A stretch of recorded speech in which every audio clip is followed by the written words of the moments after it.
I'm Caden Martz. And I'm Deanna LeConte. Coming up on today's show, we're on scene for this morning's Fox 35 live broadcast on campus. We look back at nearly 20 years of the Hagerty-Oviedo rivalry. And we have your responses to Tell OHS. Stay tuned, you're watching WROR-TV.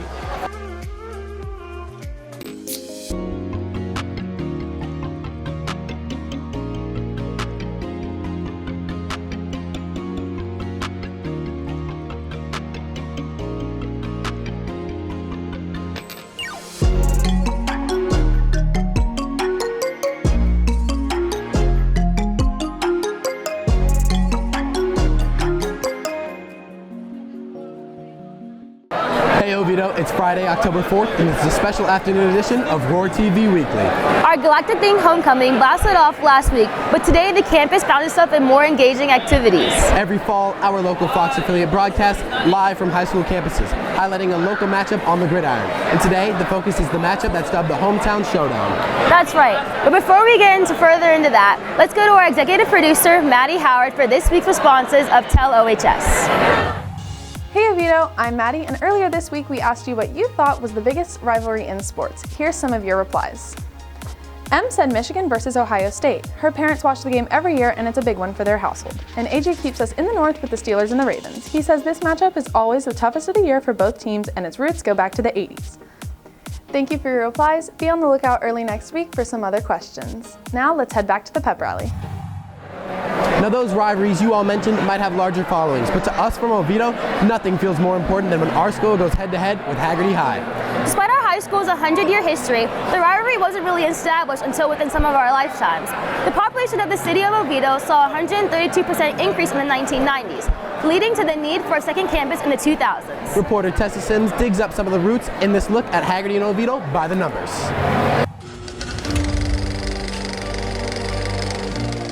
This school year marks the 20th since Oviedo was split into two.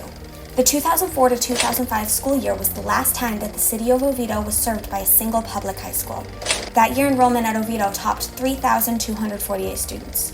A reshuffling took place, with some students from Winter Springs coming to Oviedo and students from Oviedo going to Hagerty. By 2007, the student population at Oviedo stabilized at 2,353. Hagerty started as a freshman-only campus. As those freshmen moved up, new freshmen came in. They fielded a varsity football team for the first time in 2007, and the Hometown Showdown began. The teams went back and forth in the first 4 years they met, with Hagerty picking up wins in 2008 and 2010. Those early games saw the likes of future NFL quarterbacks Blake Bortles at Oviedo and Jeff Driscoll at Hagerty. But since 2011, Oviedo has won 13 of the last 14 matchups and leads the overall series 15-3. The 2020 season saw 2 games as the teams met for their first playoff matchup.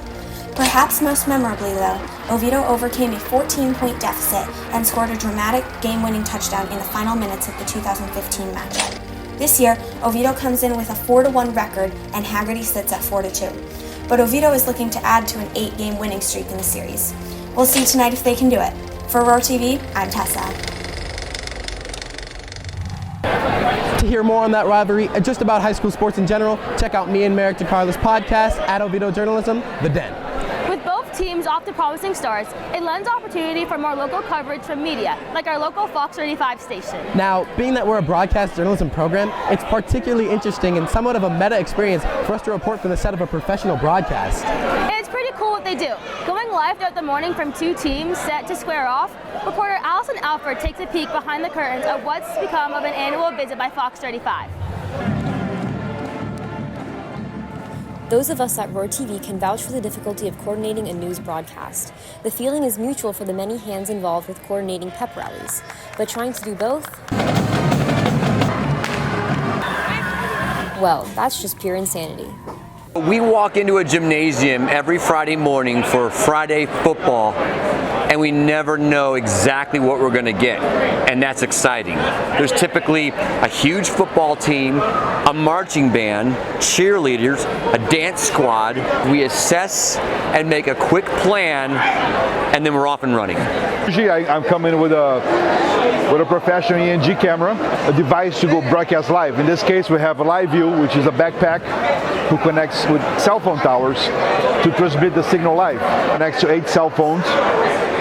It sends the signal up and brings it back to the station puts the image back together, and we're live.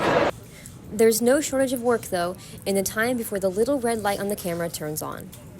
The news sends me an outline, an agenda, and it's usually teasers and then a main hit for a few minutes, and we go back and forth between each schools. So the main thing is trying to get what groups participate and then who's going to speak on behalf of those groups. So that's the hardest part on the pre-organization of it all. Meticulous planning certainly goes a long way, but it can't account for everything. Echo in a gymnasium is very hard on people who have to do television because you wear an earpiece and you're listening to your production studio back at the mothership, but then you're also trying to keep an ear out on what's happening in the gymnasium. Just dealing with that noise. It can get in your head and you can have a hard time thinking about what you're trying to say. There is one other thing that can make the job difficult, and Oviedo High students can probably relate. Parking. That's the hardest part, to find parking. Sometimes parking is not the same. When all that hard work comes together, though, the fanfare and spirit is on display for the whole community. Oh, the energy is great. Running around, getting people riled up, coming. The football players usually get really worked out and come towards the camera. They're playing with the lens, and it's great. You know, the favorite part is just watching each group and every student being recognized and representing Oviedo High School. We have so much to offer, and I love the students are able to articulate that and share that with the community. Reporting on Fox 35 for WROR-TV, I'm Allison Alford.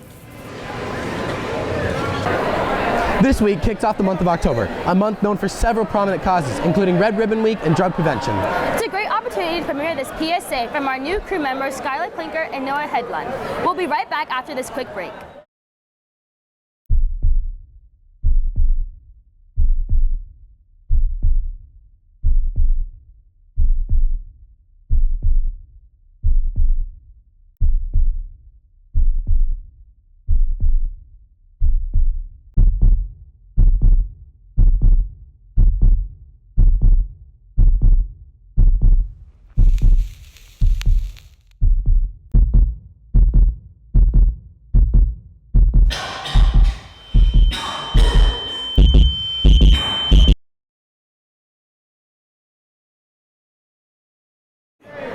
Before we go today, we have results from some of our student athletes, with one team finding themselves across the country this week. Marley Moore fills in on that, plus some highlights from this week's O-Town Sports Report.